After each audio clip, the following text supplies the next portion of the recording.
जब भारत और पाकिस्तान के बीच तनावपूर्ण सिचुएशन बनी हुई है। तो आइए आपको बताते हैं कि आखिर रूस ने ऐसा क्यों किया।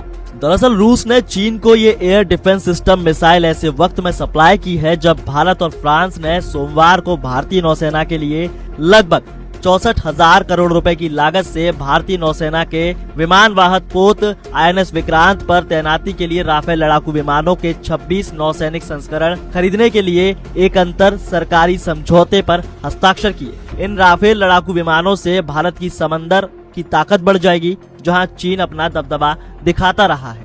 अब आपको ये भी बता दें कि भारत की स्थिति कैसी है। तो देखिए, भारत ने 2018 में रूस से 5 S-400 मिसाइल स्क्वाड्रन खरीदने का समझौता किया था, जिनमें से 3 स्क्वाड्रन पहले से ही भारत पहुंच चुके हैं और चीन और पाकिस्तान की सीमाओं पर तैनात कर दिए गए हैं। बाकी बची 2 स्क्वाड्रन की डिलीवरी रूस और यूक्रेन युद्ध की वजह से रुकी हुई है। तो देखिए, रूस के द्वारा चीन को S-400 मिसाइल की आपूर्ति से पश्चिम एशिया में शक्ति संतुलन प्रभावित हो सकता है। ये सुरक्षा पर प्रभाव है, और अगर पाकिस्तान को भी ऐसी प्रणाली यानी ऐसी टेक्नोलॉजी मिलती है तो भारत की सुरक्षा रणनीति पर इसका गहरा असर पड़ेगा। हालांकि वर्तमान में पाकिस्तान को S-400 टेक्नोलॉजी की आपूर्ति की कोई पुष्टि नहीं हुई है। वहीं रूस S-400 ट्रायम्फ वायु रक्षा प्रणाली को भी अपनी श्रेणी में दुनिया की सर्वश्रेष्ठ प्रणालियों के तौर पर देखा जाता है। इस मिसाइल को उसकी विशेषताओं और अलग अलग तरह के हवाई लक्ष्यों को रोकने की अचूक क्षमता के लिए जाना जाता है। आपको ये भी बता दें कि ये सप्लाई एक ऐसे वक्त में हुई है जब भारत ने फ्रांस के साथ लगभग 64,000 करोड़ रुपए की लागत से 26 नौसैनिक राफेल विमानों की खरीद के लिए एक सरकारी समझौते पर हस्ताक्षर किए, जैसा कि हमने आपको पहले बताया।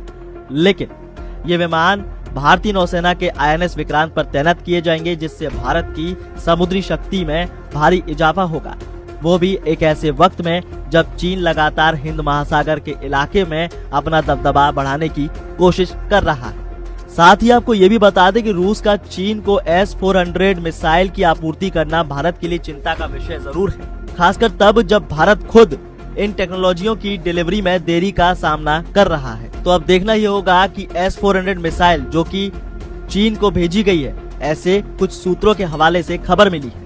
दरअसल रूस और चीन के बीच सैन्य सहयोग बढ़ता जा रहा है और ABN 24 की रिपोर्ट कहती है कि रूस ने चीन को ये आधुनिक वायु रक्षा प्रणाली अब पूरी तरह से सौंप दी, जिससे चीन की वायु सुरक्षा क्षमताएं और मजबूत हो गई और इस डील को रूस और चीन के बढ़ते सैन्य सहयोग का प्रतीक माना जा रहा है। हालांकि आधिकारिक सूत्रों के मुताबिक इस आपूर्ति की पुष्टि नहीं हुई है, लेकिन अलग अलग रिपोर्ट्स में दावा किया जा रहा है कि रूस ने चीन को एक खास वायु रक्षा प्रणाली प्रदान कर दी है, यानी दे दी है।